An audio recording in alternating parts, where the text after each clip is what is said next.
Hello everyone, Gosha here. Today I want to be talking about the hardship of life for very sensitive people, especially the INFJ personality type people, because I'm an INFJ, so my perspective is always a little bit biased, but it will resonate with virtually all highly sensitive people. I will tell you why. This is because I'm not talking through just psychology or the sensitivities you have, the particular ones that are, characteristic to you, but I'm talking through the lens of energy patterns that we all have in common. And these energy patterns underlie the ways we interact with ourselves, with the world, and the people in this world. And if you feel like you are this kind of person that life is so hard for you and you would want nothing else but live in the middle of the forest and have nothing to do with all people in this world, this video is for you. And the inspiration for this episode I have from a question from one of you that asked me maybe last week or so about literally that sentiment. And I will read it from my memory to you. That sounded something like, why the hell my life is so hard? Why the hell our life is so hard? And we have to constantly deal with our traumas, our wounds, the parental wounds and all that stuff. I just want to be left in peace and have nothing to do with all the people and want to live off grid and have nothing to do with it, right? And here I want to stop and say this sentiment is something I hear so much of. And this sentiment is something that was resonant for me so much. And I remember myself asking the same question. And my life, maybe if you followed my newsletter or you watched some of my videos when I shared something about me, you know that I had a lot of traumas like many of us did. And I had a lot of almost surreal, crazy, mad thing happen to me. And at times I was like this protagonist from the movie of After Hours. I'm not sure if you watched this. This is probably my favorite film, where he's down on his knees after all these crazy mad adventures of the crazy obstacles that have been happening to him one after another during just one night, and he's down on his knees and yelling to God or heavens, and he says something like, what do you want from me? What have I done? I'm just a word processor, for Christ's sake. And this was me in so many different situations in my life when I was even baffled by the intensity and the hardship that I experienced compared to so many people that were just having some like lukewarm kind of waves type of stressors in their life. Whereas even though I was just seeking peace in my life, I felt like I was being tested by something big, or I was being put to some sort of obstacle course all the time, over and over, and I couldn't understand why. And maybe that was your experience as well. And I want to say about some of the things that I've learned over the last years, generally over the last decade of my life, but especially in the last years, when things have become so much clearer and I've reached a level of peace that in the past I would just be jealous of, even if life is throwing obstacles my way. So first of all, I want to tap onto one kind of misconception. It's not really a misconception, but a notion that so many of highly sensitive people and very much INFJ people have. Is like a sentiment that sounds more or less, if only there weren't any people in this world, I would be happy.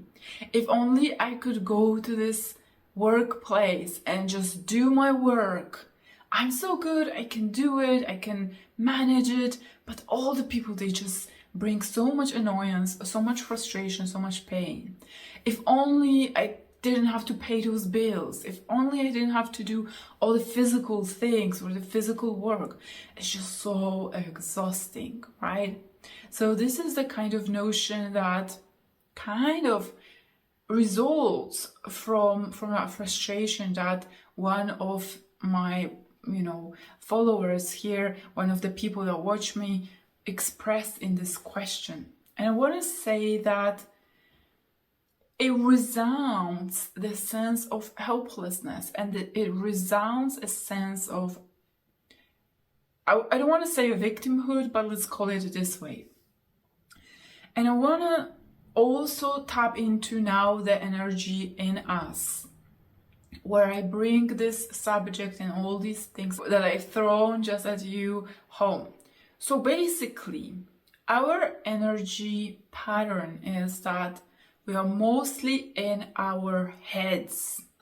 And the more highly sensitive people, the more they're in their heads. I won't go into detail why does it happen. I talk about it in so many videos. I talk about it in my newsletter and all that stuff. So I will talk about how it looks like. Basically, going up in our heads into thinking, creativity, ideas, fantasy world, daydreaming. It's not just a preference. It's a pattern. It's a habit that stems from childhood that exposes our body. We are not embodied. I mean, we as highly sensitive people. I am embodied now to the extent that makes me feel like I'm myself interacting with people. When I feel strong interacting with the world and the stuff that's being thrown at me. But when you are disembodied, it means like the ability to deal with the physical world is really hard because the entire body is exposed. And when we are connected with our bodies, when we are anchored in through with our bodies, when we can feel our body, we are being then an extension of this world. And it makes it so much easier to deal with everything that is physical in this world. The fact that most of you are in your heads, and probably all of you are in your heads, in your fantasy world, your creativity, in your visualization, in your visions, in thinking about the potentials, or on the other side, rehashing the old wounds, rehashing the pain, thinking through all these things and trying to figure them out. It kind of creates that imbalance where there is an impression that you can figure out a lot of things with your head, and our heads are very good at convincing us that this is a truth. But the truth actually is that, yes, it can help us mentalize a lot of things, but our heads are also the source of conditioning. And while you are in your head, you are also using the ideas that are not your own. You have internalized the thoughts that conflict with your real self. This is where the self-judgment comes in place. This is where perfectionism comes in place. This is where coping mechanisms like people-pleasing comes in place. This is where anxiety comes in place because you're trying to figure things out. Where actually to deal with traumas, actually to deal with wounds, actually to deal with the real world, you need your body. Because this is where everything is being processed. And this is where you can take action from when you decide, when you are being indicated through the feelings in your body, when you're in touch with your body, that something needs to be dealt with. And we deal with things through physical interaction, so through actions, right? And action is a very weak point for highly sensitive people and for INFJ. Sometimes they might overcompensate during using action, and that's usually during the earlier stage of life, before you burn out, before you're exhausted and you cannot do it. But generally, action is a very weak spot in the lives of highly sensitive people. Why? Because of what I'm talking about. Because if you're not embodying yourself, your ability to put in action, to carry out action into this world is going to be, not very high, it will be very weakened. That's why you might feel weak when dealing with the world. That's why I started saying that the ideas, the sentiments that so many highly sensitive people have expresses and resounds a sort of victimized state, a sort of helpless state, a sort of vulnerable state. That really originates from the fact that you are in fact vulnerable by not being in tune with your body. I know there is a lot of ideas here, and I know it may sound like, okay, it feels like it's true, but I'm not exactly sure how it's true and all that. There is so many challenges, and virtually all challenges that highly sensitive people, and especially INFJ, INFP, personality type people experience, that really originate from the disconnect of the mind and the body. And just last week I was doing a free audit for my newsletter subscribers, where they could literally go through a list of various manifestations that they might potentially go through and see that these are related to the mind-body disconnect. And I was thinking like, okay, this is really helpful when I do it for people, and when I do it for my clients as well, they start connecting the dots. So I thought, okay, I can turn it into something that people can use even if they're not in a live session with me.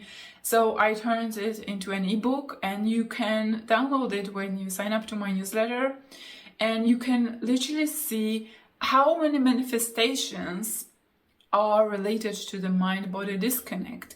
And by the way, that list is not even extensive, it's not even full list, but there is like 30 odd points that show how many of your challenges are connected to the mind-body disconnection, disintegration.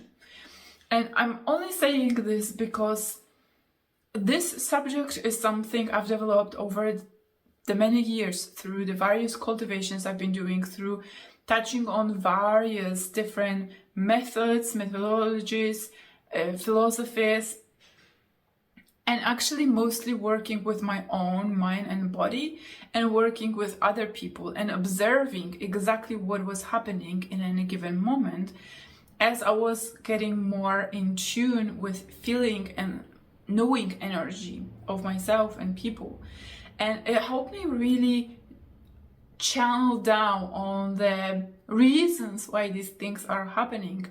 That's why when some people finally get into this mind-body connection subject, all the things that they were trying to figure out with their heads start making sense, because they can observe it and feel into it, or notice when they are out of tune, out of touch, and when they are disconnected. And these realizations are really the first steps to making the progress of integrating the mind and the body and tapping into your power that resides when you can be in tune with your body, when you are embodied, and the intuition that runs through your body. We are conduits of energy, and we are conduits of consciousness.